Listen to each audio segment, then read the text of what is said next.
প্রিয় ছাত্রছাত্রী, আবার নতুন করে ক্লাস শুরু হচ্ছে। এর আগে তোমাদের কয়েকটি ক্লাস নিয়েছি দ্য আইজ হ্যাবিট বাই রুস্কিন বন্ডের উপরে। আজকে টেক্সটটা তো পড়ানো হয়ে গেছে তোমাদের।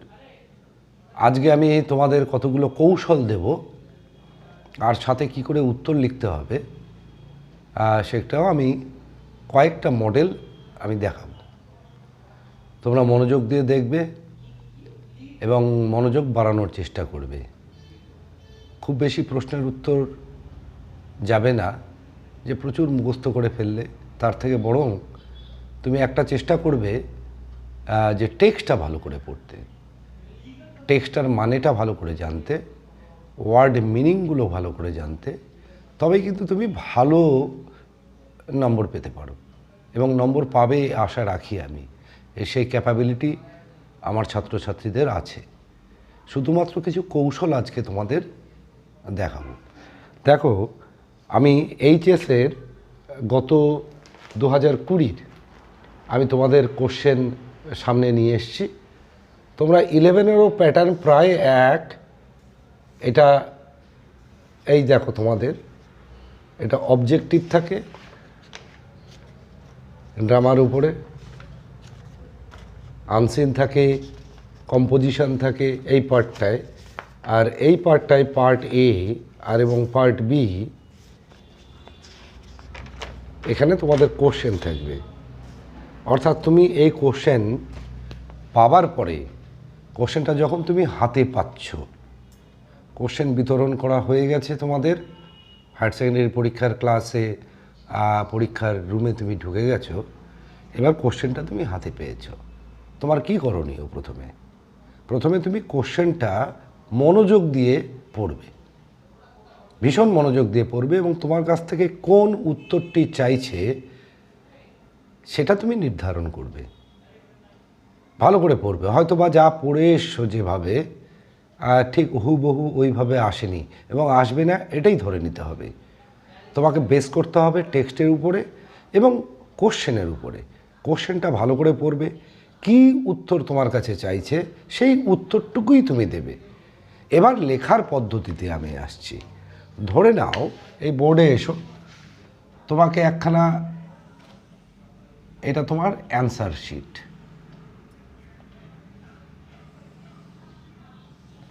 এরকম থাকে তোমাদের খাতাটা। ঝটাপট অ্যান্সার, অর্থাৎ তুমি এই উত্তরপত্র পাওয়ার পরে তুমি উপর থেকে 1-1.5 ইঞ্চি নিচে চলে এসো। ডান দিকেও জায়গা রাখো, নিচেও খানিকটা জায়গা রাখো, এইখানেও জায়গা রাখবে। এই হচ্ছে তোমার, এই আউটলাইন করে নিলে এইটা তোমার অ্যান্সার শিট। এইবার তুমি মার্জিন দিয়ে দিলে। এই বাইরে, অর্থাৎ এইখানে লেখা, এখানে লেখা, এখানে লেখা, এখানে চলবে না। যা লিখবে তোমার এইটুকুর মধ্যেই থাকতে হবে। এইবার লেখার কৌশলটা কি? প্রত্যেকটা ওয়ার্ডের সাথে আরেকটা ওয়ার্ডের গ্যাপ থাকবে, যেন সহজেই এক্সামিনার পড়তে পারে। উপরের লাইন থেকে নিচের লাইনটারও তোমার গ্যাপ থাকবে, অর্থাৎ এর গায়ে উঠে যাবে না। আবার তৃতীয় লাইনেও তুমি একইভাবেই উত্তর লিখছো। দেখো আমি কিভাবে পয়েন্টিং করে যাচ্ছি। ধরে নাও এই পয়েন্টগুলো এক একটা ওয়ার্ড। অর্থাৎ এইভাবে যদি তোমার থাকে তাহলে কিন্তু তুমি উত্তরটা লিখতে পারবে। অর্থাৎ যে এক্সামিনার থাকবে তিনি সহজেই তোমার উত্তরটি পড়তে পারবেন যে তুমি কি লিখেছো। আমরা অ্যাজ এন এক্সামিনার আমরা দেখেছি, যখন খাতা চেক করেছি, সরি, যে উত্তরপত্রে অনেক ক্যান্ডিডেট আছে তারা কি লিখেছে সেটাই বোঝা যায় না। প্রচুর সময় কিন্তু তোমরা পাবে।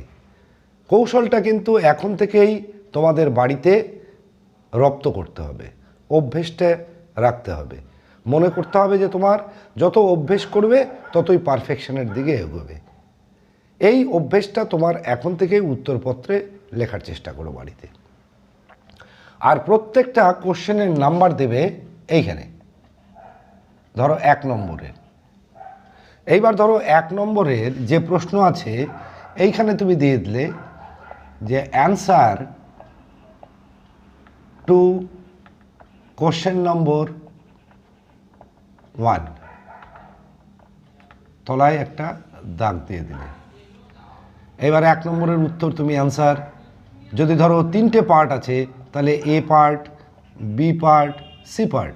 তোমাকে কিন্তু প্রচুর, যত তুমি কাগজ চাইবে সব কাগজ তোমাকে দেওয়া হবে অতিরিক্ত, সেটা নিয়ে কিন্তু চিন্তা করবে না।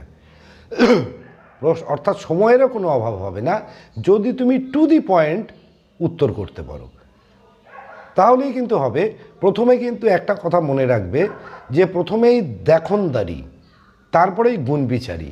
অর্থাৎ তুমি কেমন ছাত্র, তোমার কিন্তু আগে খাতাটা দর্পণের, অর্থাৎ তোমাকে রিপ্রেজেন্ট করবে তোমার খাতাটা। তোমার খাতাটা আগে দেখে তিনি যদি ইমপ্রেসড হন প্রারম্ভিক, তারপরে তুমি যদি ঠিকঠাক লেখো মোটামুটি, তাহলেই কিন্তু তোমার প্রতি একটা আলাদা ইমপ্রেশন তৈরি হবে। তখন কিন্তু নম্বরটা ফ্রি ফ্লোয়িং হবে। আর তোমারটা পড়তেই পারলাম না আমি। আর দ্বিতীয় নম্বর হচ্ছে বানান কম ভুল করবে। যতটুকু লিখবে সহজ ইংরেজিতে লিখবে, কঠিন শব্দ ব্যবহার করবে না, তাহলেই কিন্তু তুমি ভালো জায়গায় পৌঁছে যাবে। এমন কিন্তু কোনো কঠিন ব্যাপার নয়। আমি একটা স্পেসিমেন তোমাদেরকে দেখাচ্ছি। আমি কোশ্চেন কিছু কালেক্ট করেছি, আমি কোশ্চেনটা আগে তোমাদেরকে লিখে দেখাচ্ছি, তবেই তোমরা ভালো বুঝতে পারবে।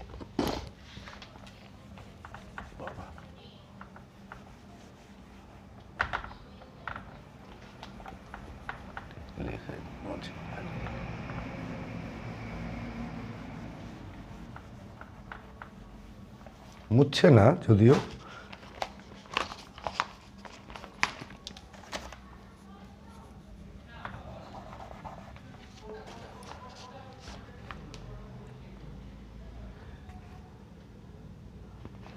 আমি কোশ্চেন লিখছি,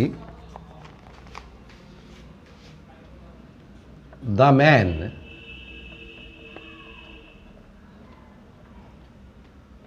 who had entered the compartment, I ... দিয়ে যাচ্ছি তোমাদেরকে রেভারি পর্যন্ত।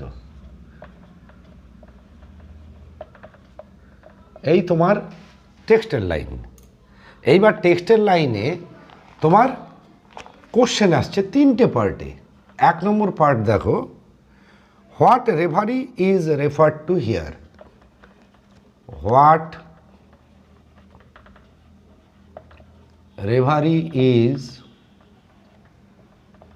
রেফার্ড টু হেয়ার, প্রশ্নবোধক চিহ্ন। বি পার্ট, যদিও এ বি করে লেখা নেই, আমি তোমাদের বোঝানোর সুবিধার জন্য এটা করেছি। What was the reverie about. What was the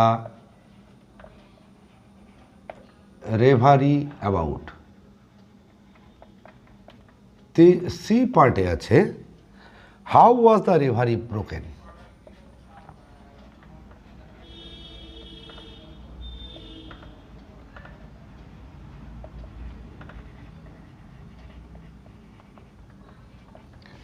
এই 3টে পার্টের তোমার কোশ্চেন এসছে। The man who had entered the compartment broke into my reverie. এটা হচ্ছে গিয়ে তোমার টেক্সটের লাইন। তুমি যখনই এই টেক্সটটা পড়ছো, লাইনটা পড়ছো, অর্থাৎ তুমি কোন সেকশন থেকে আসছে, তোমার টেক্সটটা যদি ঠিকঠাক পড়া থাকে, তবে কিন্তু তুমি সেই জায়গায় তোমার কাছে ছবির মতো উঠে আসবে পরপর ঘটনাক্রমগুলো। এইবার তুমি কোশ্চেনটা ভালো করে পড়ো। অর্থাৎ তুমি এবার নির্বাচন করে ফেলেছো যে কোন পার্ট থেকে এই প্রশ্নটা এসছে, সেখানকার ফ্যাক্টটা কি, সিচুয়েশানটা কি, সেটা তোমার পরিষ্কার হয়ে গেলে। এইবার প্রশ্ন আসছে, what reverie is referred to here. প্রত্যেকটার ধরো এটার মান আছে 2, 1ও থাকতে পারে। যদি 2 আমি দিলাম, এটাও 2, এটাও 2, অর্থাৎ টোটাল 6 নম্বর। তোমাকে কিন্তু 6 নম্বর পাওয়াটা কিন্তু খুব সুবিধে। যত ব্রেকিং থাকবে কোশ্চেনের, যত পার্ট থাকবে, তো তোমার যদি টেক্সট ঠিকঠাক পড়া থাকে আর তুমি যদি সঠিক উত্তর দাও, তাহলে কিন্তু তুমি নম্বরটা ভালো পাবে। এইবার তোমাকে দেখতে হবে যে what reverie is referred to here. প্রথমে the man who had entered into the compartment broke into my reverie. লাইনটার মানে করলে দাঁড়ায়, সেই ব্যক্তি যিনি কম্পার্টমেন্ট অর্থাৎ কামরায় প্রবেশ করলেন, তিনি আমার দিবাস্বপ্নে ভেঙে দিলেন। ব্রেক ইনটু মানে ভেঙে ঢোকা, সজোরে ঢোকা, অর্থাৎ আমার দিবাস্বপ্ন, রেভারি মানে দিবাস্বপ্ন, সেই দিবাস্বপ্নে ঢুকে গেলেন। খুব টেকনিক্যালি যদি উত্তর দিতে চাও, অর্থাৎ what reverie is referred to here, কোন কোন দিবাস্বপ্ন এখানে উল্লেখ করা হয়েছে, তাহলে কোন দিবাস্বপ্ন, আমি একদম সরাসরি উত্তরে ঢুকব। দ্য রেভারি, দেখো বানান ভুল করবো না, অনেকে আছে রেভারি লেখা আছে তাও সত্ত্বেও বানান ভুল করে। The reverie, that is day dream. তাহলে এইখানে যখন আমি ডে ড্রিম কথাটাও আমি উল্লেখ করে ফেললাম, কৌশলটা, তখন এক্সামিনার আমাকে বুঝে গেল যে রেভারির কথার অর্থ ডে ড্রিম, এটা আমি জানি। তাহলে এটা কিন্তু আমার একটা প্লাস পয়েন্ট থেকে গেল। তাহলে the reverie that is daydream, হ্যাঁ, that the narrator had during the train journey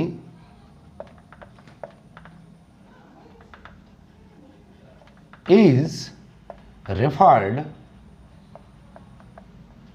to here। হয়ে গেল। তাহলে তুমি কি সরাসরি উত্তর দিচ্ছ, the reverie that is day dream, that the narrator had during the train journey is referred to here। অর্থাৎ তুমি যখন এই বাক্যটি লিখছ, তখন কিন্তু তোমার পড়া সরাসরি তুমি উত্তরে যাচ্ছ, তোমাকে এখানে কাটবার কোনো জায়গা নেই। অর্থাৎ তুমি যদি এটা লেখো, তাহলে কিন্তু কোনো ভুল যদি না থাকে, তাহলে 2-এ 2 পাচ্ছ তুমি। কৌশলগুলো দেখো, আমি অবান্তর কোনো কথা লিখব না। দ্বিতীয় নম্বর, what was the reverie about. তাহলে what was the reverie about, তাহলে দ্য রেভারিটা কি, কি সম্পর্কে রেভারি, দিবাস্বপ্নটা কি সম্পর্কে। অ্যাবাউট আছে, দেখো প্রিপোজিশন, তাহলে the reverie was about the brief, সংক্ষেপ, encounter that the narrator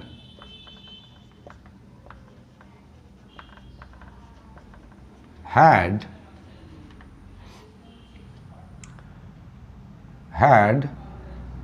with the blind girl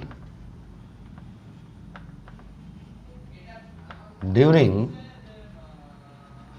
his short journey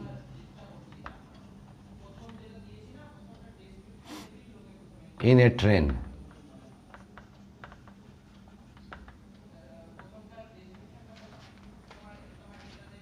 In his reverie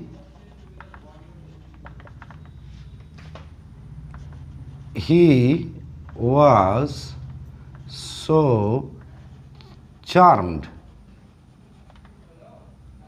that he thought it would last long। হয়ে গেল তোমার উত্তর কমপ্লিট। তোমাকে 2 নম্বর, তুমি যদি কোনো ভুল না করো, তাহলে কিন্তু 2 নম্বর তুমি আবার পাচ্ছ। তুমি এটা ভাববে না যে তুমি লিখেছো বলে 2 নম্বর পাবে না, কমিয়ে দিবে, তা হবে না। তারপরে how was the reverie broken, অর্থাৎ কি করে দিবাস্বপ্ন ভেঙে গেল। আমি এদিকে আসছি এবার।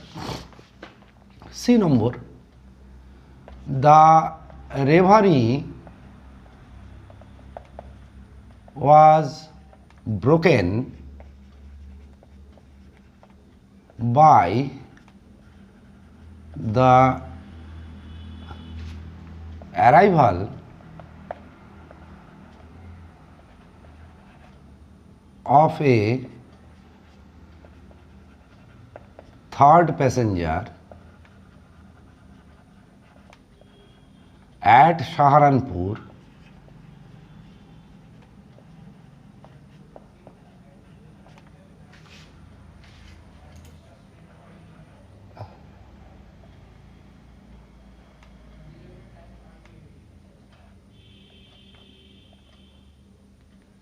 The reverie was broken by the arrival of a third passenger at Saharanpur. He told that he would not be as charming, Mojadar, as a passenger as the departed guard.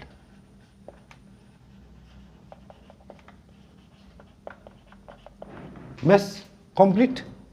অর্থাৎ তোমার বেশি কথা আমরা লিখব না। অনেকে আছো যে বেশি কথা লিখে ফেলছো এবং সেটাই অধিকাংশ ক্ষেত্রে হচ্ছে। তোমাকে কি হতে হবে, তীরের মতো বিদ্ধ করতে হবে। এটা মনে করতে হবে যে যতটা একেবারে পিন পয়েন্টেড, একদম যেন সঠিক জায়গায় আঘাত করে। তোমাকে কিন্তু অতিরিক্ত কোনো কথা লেখা যাবে না। যত অতিরিক্ত লিখবে তত তোমার কিন্তু ভুলের সংখ্যা বাড়বে, বানানের সংখ্যা বাড়বে। এখানে দেখো আমি এমন কোনো শব্দ নেই যার কোনো শব্দের তোমরা মানে জানো না। সব টেক্সট থেকেই নেওয়া আছে, সব টেক্সট থেকে নেওয়া আছে। এমন কোনো মানে নেই, শব্দ নেই যে তোমরা জানো না। তাহলে কৌশলটা কিন্তু তোমাকে এই তিনটে পার্টের যেটা আছে, তুমি এখানে লিখলে গ্যাপ দিলে, এখানে গ্যাপ দিয়ে দিলে, মাঝখানে গ্যাপ এতটা, তারপরে বি পার্ট আরম্ভ করলে আবার লিখে ফেললে গ্যাপ, এবার সি পার্ট আরম্ভ করলে গ্যাপ। অর্থাৎ প্রত্যেকটা আনসার তোমাকে কিন্তু কৌশলে উপস্থাপন করতে হবে। তোমাকে লিখতে হবে কটা? দুটো লিখতে হবে। তো দুটোতে তোমার কতক্ষণ লাগলো? তোমার 5-7 মিনিটের মধ্যে একটা আনসার কমপ্লিট হয়ে যাচ্ছে। তাহলে তুমি কিন্তু অতিরিক্ত সময় প্রচুর হাতে পেয়ে যাবে ভাববার। অর্থাৎ প্রথমে প্রশ্ন পড়ো, প্রশ্ন পড়বার পরে কোন জায়গা থেকে প্রশ্নটা এসে সেটা নির্ধারণ করো, তোমার কাছ থেকে কি উত্তর চাওয়া হচ্ছে সেটা সম্পর্কে তুমি ভাবো। এইবার তুমি কিন্তু উত্তরটা যা চাওয়া হয়েছে সেটাই সরাসরি উত্তরে ঢুকে যাও। তুমি বাজে কোনো কথাবার্তা, অতিরিক্ত কোনো কথাবার্তা লিখবে না। আমারটাই ফলো করবে, দেখবে নিশ্চয়ই তুমি সাকসেস পাবেই। এবার ধরো দ্বিতীয় নম্বরে এরকম একটা আমি তোমায় দেখাচ্ছি। She had beautiful eyes but they were of no use to her. Very very important, আমি সংক্ষেপে লিখছি। She had beautiful eyes ... no use of her. এইবার নো ইউজ টু হার, 1 নম্বর কোশ্চেন আছে, এ নম্বর দিচ্ছি। Who says this, who says this and about whose eyes, and about whose eyes. Number B, why were the eyes useless to her? Why were the eyes useless to her?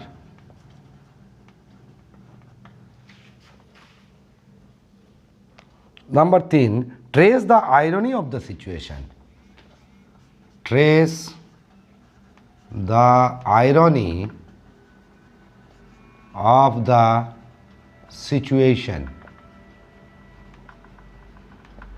এই নম্বর 3, অর্থাৎ প্রথম অংশ 1, তারপরে 2, তারপরে 3।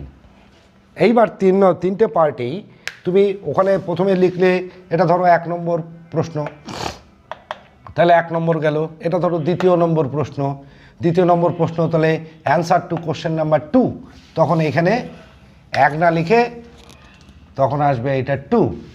এবার 3টে পার্ট আছে, যদি কোনো পার্টের নম্বর না দেওয়া থাকে A B C করে, তাহলে 3টে প্যারা করবে, 3টে প্যারা করবে।